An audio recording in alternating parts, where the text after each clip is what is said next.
você tem logo 3 assuntos que vão praticamente numa certa sequência. Quando saíres para uma guerra, vencer essa guerra e trazer pessoas cativas nessa guerra. E dentro dessas cativas, tu vai ver uma mulher que vai achar ela bonita e vai desejá-la. A mulher não faz parte do povo de Israel. Então, tu poderás tomá-la ou não. Então, o que diz a lei? Tu poderás tomá-la para ser tua esposa. Ela deverá tirar todo o cabelo dela, cortar a unha dela, mudar a roupa do cativeiro dela, esperar 1 mês para ela chorar pelo pai e pela mãe dela. Depois disso, ela vai se integrar ao povo de Israel e vai ser tua mulher. Mas agora, não mais como tua serva, e sim como tua patroa. Então, a Guimarães vai discutir, o Talmud vai discutir se a pessoa pode fazer a primeira relação no momento que ele viu aquela mulher.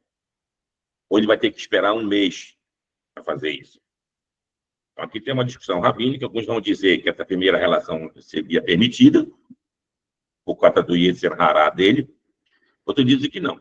Ele tinha que esperar até passar 1 mês. E essa mulher adentrava automaticamente ao povo de Israel. Depois nós temos a situação de um homem que tem 2 mulheres. Uma que ele ama e a outra que ele não ama tanto. Mas a mulher que deu o filho primogênito para ele foi da mulher que ele não ama tanto. Então, ele não pode passar a primogenitura para o filho daquela mulher que ele mais ama. No caso aqui nós temos o Yaakov, nosso patriarca, que fez isso.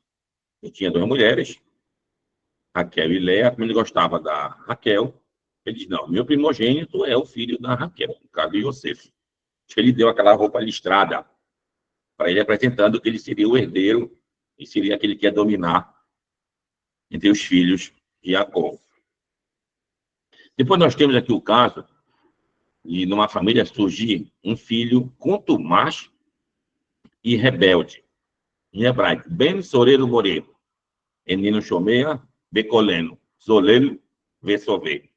É aquele filho que ele é, como falei, contumaz e rebelde, não ouve a voz do seu pai nem da sua mãe, e ele é beberrão e glutão. Aqui vem. E ele deve ser levado, então, pelos pais até o tribunal. Dependendo de ser confirmado, ele era apedrejado. Então, aqui vem algumas perguntas. Mas como assim apedrejado?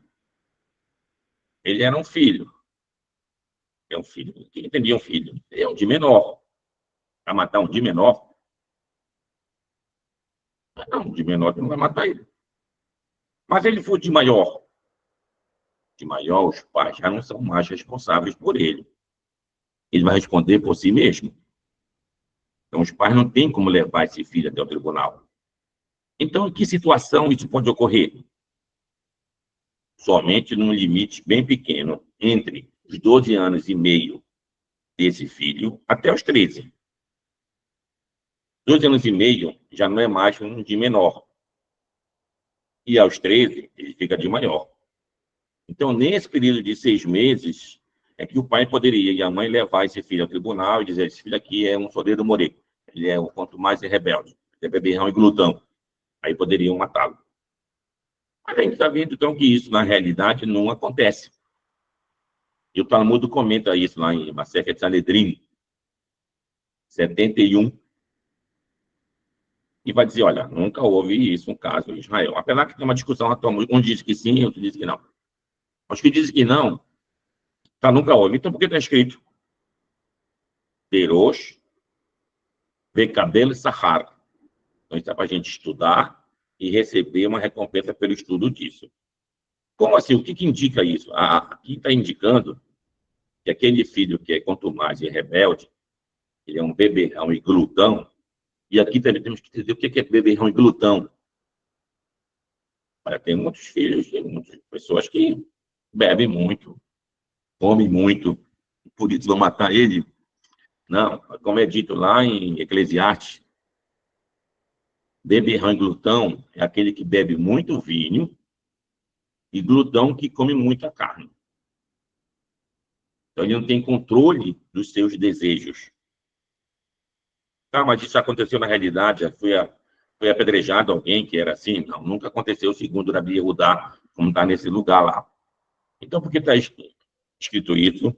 Como foi falado, para tu receber recompensa pelo estudo. E que te indica isso? Ah, devemos manter, então, uma educação perfeita para que nossos filhos não cheguem nesse limite de serem um escravo dos seus próprios instintos. Então, ele era levado ao tribunal, tudo mais, o sentido era, tá vendo, esse meu filho não quer ouvir o que a gente está falando aqui para ele, não faça isso, não faça aquilo.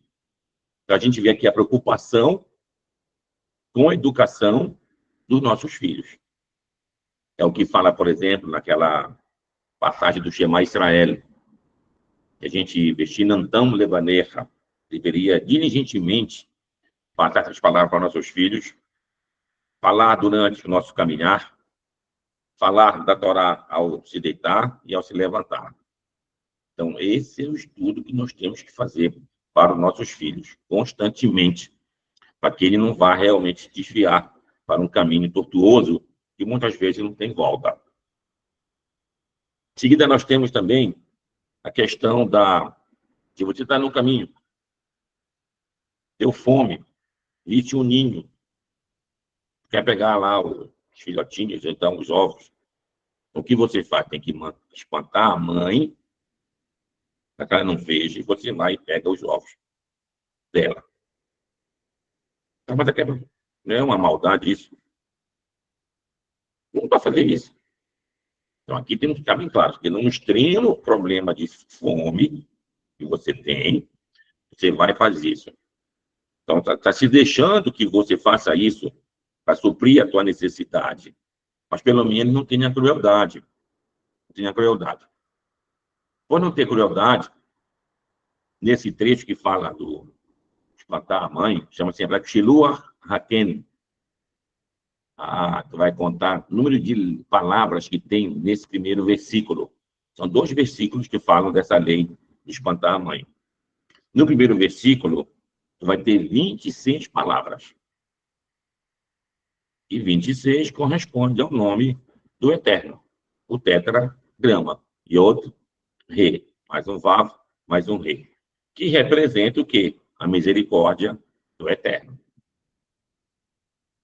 E o outro versículo, tu vais ter quantas palavras? 13 palavras.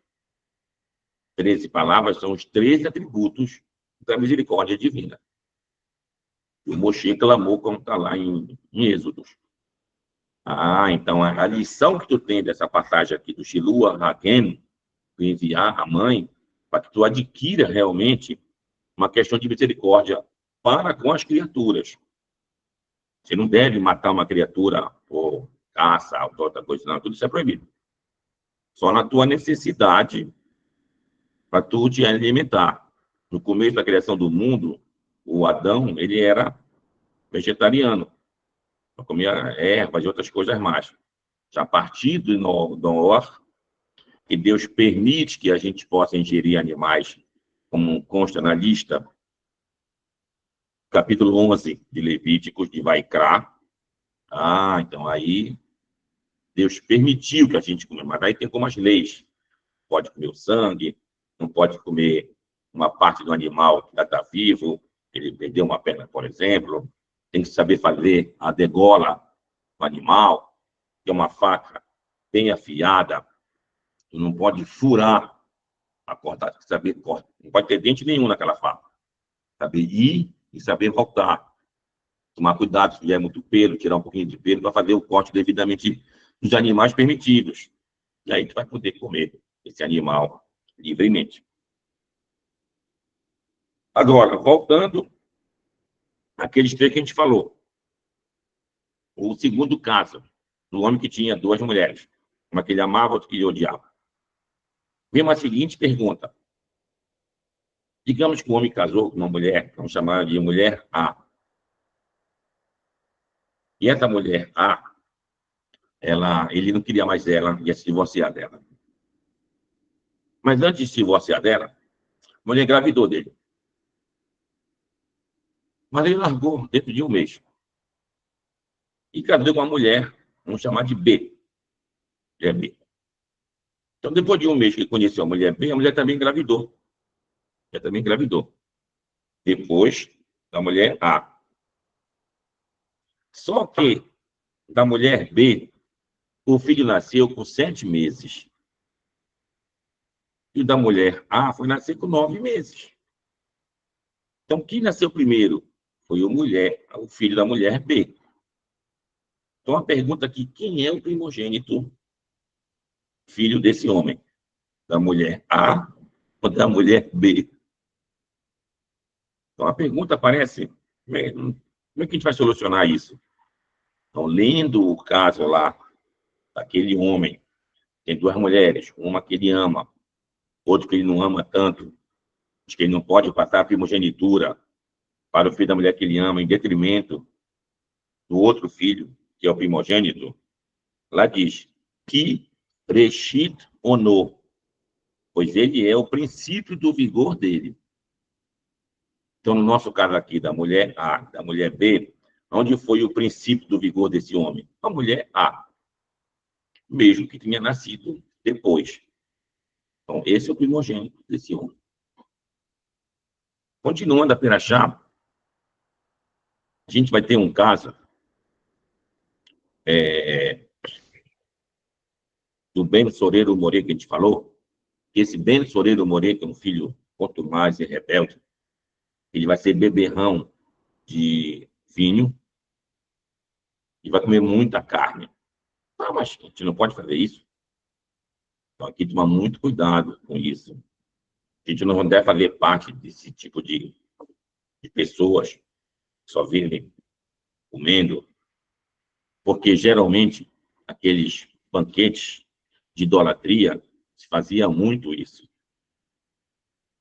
Enquanto que para nós, não, era tudo metido. Quando ia fazer, por exemplo, uma oferta ao Eterno, uma boa parte, se fosse uma oferta, chama-se olá, que quer dizer em português, traduzem, a palavra quer dizer subida, subia totalmente a Deus, como se fosse. Então, ele era completamente consumido no altar. Se fosse um sacrifício que iria expiar nossos pecados, quem comeria dessa oferta seria somente o sacerdote. Mesmo que fosse um pecado voluntário meu, ou um pecado involuntário ao sacerdote. E só no quarto tipo de sacrifício, eu estava feliz, estava em paz comigo e com o Eterno, então trazia um sacrifício de pazes, assim que é dito em hebraico, Seva Shelamim. Então, nesse sim, comia, além do sacerdote, também comia o ofertante. E se fosse um de agradecimento, chama-se Zeva Todá, além desses dois, já podia comer outras pessoas que o ofertante convidasse. E era um tipo de oferta que envolvia muitos pães. Então, realmente era aqui um banquete grande para envolver uma alegria. E por que junto com o sacerdote? Que o sacerdote era aquele que conhecia a Torá, era aquele que vivia, tá vendo, todas as cerimônias, vivia estudando a lei. Então, era um momento que tu tinhas de congraçamento com aquele conhecedor de Torá. Por isso que em outros nossos dias hoje, quando tu vai, por exemplo, em qualquer sinagoga, qual é um dos momentos principais? Tu tem a oração, a tefilá, tu tem a queriá, que é a leitura do trecho da Torá para aquela ocasião, digamos, Shabat. Mas no final, tu tem o Kiddush. Quando é o Kiddush? Que horas é feito o Kiddush? Na hora da refeição. Então, tu vai santificar aquela refeição para fazer um serviço ao Eterno. Então, nesse momento, quem estiver comandando aquela esnoga vai tecer seus comentários, vai elevar aquele público que está ali com palavras esclarecedoras sobre a Torá. Bom, ainda continuando, então, a perachá que a gente tem. Essa perachá vai relatar ainda também questão de Avodazará. Mas muito cuidado com fazer Avodazará. A gente não deveria deixar que nem aquele que era pertencente ao povo de Israel, muito menos aquele que viria viver com a gente, praticar Avodazará. Então, a gente deveria manter realmente todos os parâmetros. Até aqui é permitido, até aqui é permitido, aqui para lá é proibido. E tem a questão dos juros. Dos juros. Juros, chama-se em hebraico ribit, ou então nesher. Para quem poderia cobrar juros? Do estrangeiro. Então, alguém que fosse do povo de Israel não pode cobrar juros. Tá, mas não é uma discriminação. Como é que tá cobrar juros do estrangeiro? Ah, mas aqui tem uma diferença. Para aquele povo que pertence ao povo de Israel, ou que pertence àquele povo que serve ao Eterno, aí está fazendo suas obrigações. Faz as ofertas, como no caso tinha essas ofertas. Ele faz as suas orações ao Eterno. Ele está cumprindo com as suas obrigações de manhã, fazer as suas abluções matinais, às vezes botar o talete, se for homem, botar o tefilim, fazer a sua oração, dizer o Shema pela manhã e pela noite, fazer este tefiloto, shacharit, minchá, yarbit, chegando agora nesse momento, desse mês, fazer esse elichot pela madrugada. Então ele tem alguns méritos, tem que ter também direitos. O direito que ele tinha era a questão dos juros. Se emprestava para ele, mas não poderia cobrar juros. Agora, para aquele que é estrangeiro, que não está preocupado em cumprir com a lei do Eterno, que nada faz, vou emprestar, eu posso cobrar juros dele. Agora, aquele que se aproxima do Eterno, que no caso é chamado de Ger, Asher Bisharecha, aquele que se chega para morar junto contigo, que está nas tuas portas, que está na entrada do povo de Israel, e já faz parte do povo de Israel, então para ele também tu não pode cobrar juros. Então, essa aqui é a mitzvah que tem essa perachá. Além disso, temos algumas situações, quando fosse um casamento, e não se quisesse mais continuar o casamento, faziam Sefer Keritut, hoje chama-se Get, uma carta de divórcio. Então, se escreve lá em hebraico o nome daquela pessoa, o apelido que ela tem e tudo mais, para não se confundir com pessoa do mesmo nome. A mesma coisa acontece com a mulher. Escreve o nome dela, os apelidos que ela, o nome que que ela é conhecida, para que não se confunda com outra pessoa, e está feito o divórcio. Ela vai se casar com outro homem. Se ela se casa com outro homem e esse homem falece, ou então ela se divorcia, ela não pode voltar com o primeiro. Já acabou aquele lá? Então, agora não volta mais. A outra lei que nós temos aqui é a lei do levirato. Levirato, em português, vem da palavra levir, com R. Levir quer dizer cunhado, em latim. Então, o nome, por exemplo, daquele treinador de futebol que era Levir Culpe. O nome dele, então, era Levir. Não é de Levi, nome hebraico. Levir, de cunhado, irmão do marido. Então, se falecia o marido, essa mulher que não tivesse filhos com esse marido, ia se casar obrigatoriamente com o irmão dele. Se ele não quisesse cumprir com a lei do levirato, ia se fazer a halitzá. Então, como era feita a halitzá, chegava-se perante o tribunal, ele tirava os sapatos, ficava descalço, e a mulher ia cuspir diante dele. E assim ia dizer, assim é feito aquele que não quer cumprir com a lei do levirato. Bom, teve uns casos aqui na Amazônia, do século XIX, que está relatado no livro Hayom Yitzhak, do grande sábio do Marrocos, que nasceu em 1777 e morreu em 1876, se eu não me engano. Então, no livro dele, era Rabbi Yitzhak Ben Walid. Ele escreveu vários casos. Ele escreveu as soluções. Um deles era daqui da judeus que vinham para a Amazônia. E, no caso, a mulher, o marido já tinha falecido, e o marido não queria, e o irmão não queria cumprir com ela a lei do levirato, e nem fazer essa cerimônia chamada Halitzá, que é a do sapato. Aí que o rabino disse, olha, já que ele não quer cumprir a lei, não deve fazer para ele um herem. Herem é um anátema. Um anátema é uma excomunhão. Como assim? Não se conta mais com ele dentro da esnoga para completar minyan, não chama ele para fazer parte das aliot e subir na Torá. ele não vai mais congregar junto com aquele povo lá, e vai ser realmente alienado, até que ele vinha cumprir com a lei. Ou ele casa com a mulher, faz a lei do levirato, então a mulher fazia a halitzá. Se ele concordasse, fazia a halitzá, como o Rabino disse, as contas iam ficar por conta da viúva. Não sei como ficou essa história depois, mas o nome da família foi mencionado lá, tudo mais. E essa família viveu aqui na Amazônia. A gente percebe que as situações são verdadeiras. A gente tem que saber conviver com elas para resolver realmente essas questões. Temos também aqui a questão de não entrar na congregação de Israel. Todo aquele que tivesse, posso dizer em português, testículos triturados, sem a expressão, todo aquele que tivesse também, que fosse fácil derramar, ele perder seu sêmen, não tinha controle.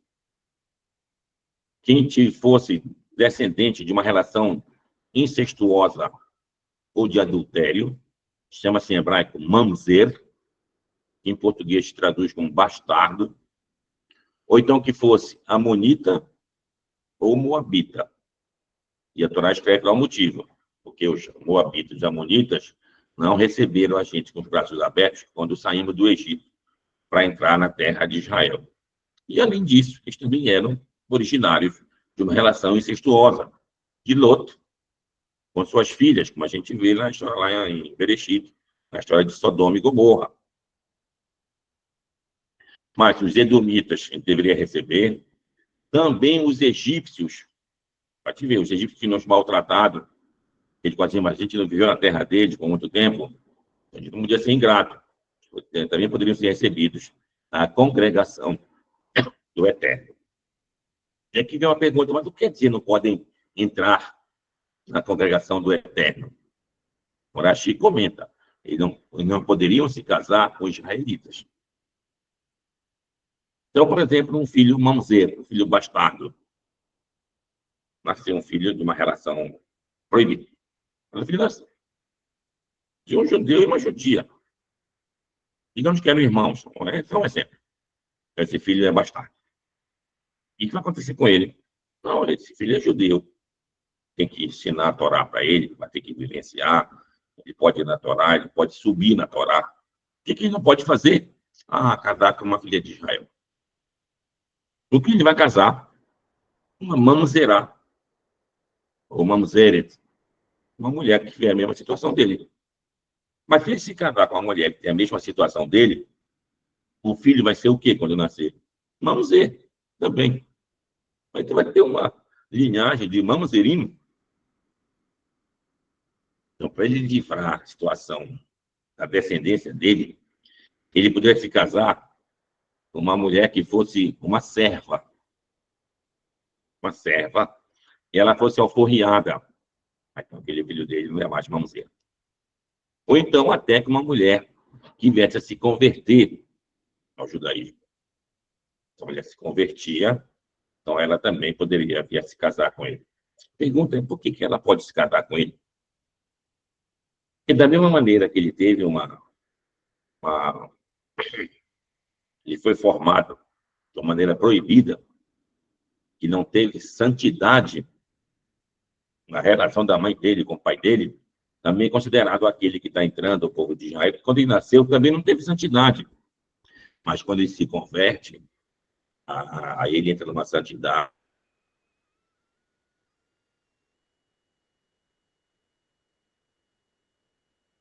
Os filhos não serão mais mamzerim. Então a gente vê que a Torá aqui, ela prevê situações verdadeiras que a gente vive. Por isso que é muito importante a gente saber, no caso de casamento, como é que você vai casar com uma pessoa? Você não tem noção do que é aquilo ali? Se for, por exemplo, alguém que nasceu, que a mãe ou pai ou familiar deixou essa pessoa num lugar, aí a mulher foi pego para ser criado por outra pessoa. Então, a gente chama-se Assufi. Então, ele foi realmente tomado E tu vais criar aquela pessoa. Um outro caso parecido com esse, chama-se Chetuque. O que é Chetuque? Tu não sabe quem é o pai dele. Tu sabe quem é o pai dele. Nem a mãe sabe quem é o pai dele de direito, esse ou aquele outro. Hoje em dia, tu pode até resolver esse assunto, mas no passado não tinha como. Então, essas pessoas não eram proibidas de adentrarem dentro do povo de Israel. Eram proibidas somente para os Kohanim. Kohanim eram aqueles que tinham sacerdote do povo de Israel. Então, os sacerdotes tinham que se preocupar, digamos assim, com essa pureza maior no casamento. Se fosse um Kohen Gadol, um sumo sacerdote, você poderia se casar com uma mulher virgem. Se fosse um Kohen Ediot, ou seja, um Kohen menor, aí ele poderia casar com uma mulher que fosse viúva, por exemplo, de um outro Kohen, mas não com divorciada, não com mulher realmente que já teve filhos e assim por diante. Então, isso era a santidade em relação ao Cohen. Já o Levi, ele não tinha essas proibições para ele. Poder se casar com uma mulher que não fosse virgem, poder se casar com uma mulher que já teve filhos. Ele não perdia o fato de ser Levi. Se o Cohen se casasse com uma mulher dessa maneira, os filhos que nascessem não seriam mais Kohanim. Seriam chamados de halal. Halal quer dizer em hebraico profano. Halalim. E os halalim teriam outros problemas em relação à linhagem deles também. Então, tudo isso a Torá prevê, tudo isso, essa história de 4.000 anos do povo de Israel, a gente vê o quanto é importante a gente estudar e receber a recompensa por esse estudo. Tem muitas coisas do passado que não se aplicam mais hoje, mas elas servem de estudos para tu ter realmente um mérito maior. E aprender as leis referentes a essas situações e aplicar elas em outras situações. Então, essa é a Torá da Perashá Kitetsei. Só para terminar, Perashá Kitetsei também nos fala sobre o nome Esnoga. Esnoga. Aí pergunta, Rabino, é Esnoga ou é sinagoga? Para deixar bem claro aqui, sinagoga é um nome grego, onde sin quer dizer uma coisa junta, para dar a palavra síntese, uma tese junta, e quer dizer agoga.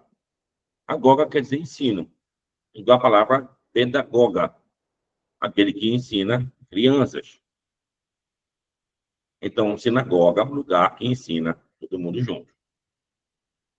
Mas o nome que é utilizado pelos judeus de Faradim é um nome que consta no Zohar. Zohar é um livro cabalístico. No comentário sobre a Perashá Kitetsei, essa Perashá dessa semana.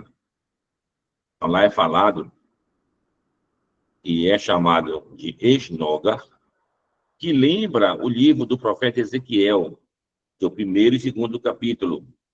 Quando ele teve aquela visão da carruagem divina, ele via tipo um fogo e relâmpagos que brilhavam. No hebraico, fogo é Noga, esses relâmpagos que brilhavam, que era a presença do eterno Deus. Então, quando você vai numa esnoga, você tem a intenção que está ali a presença do eterno.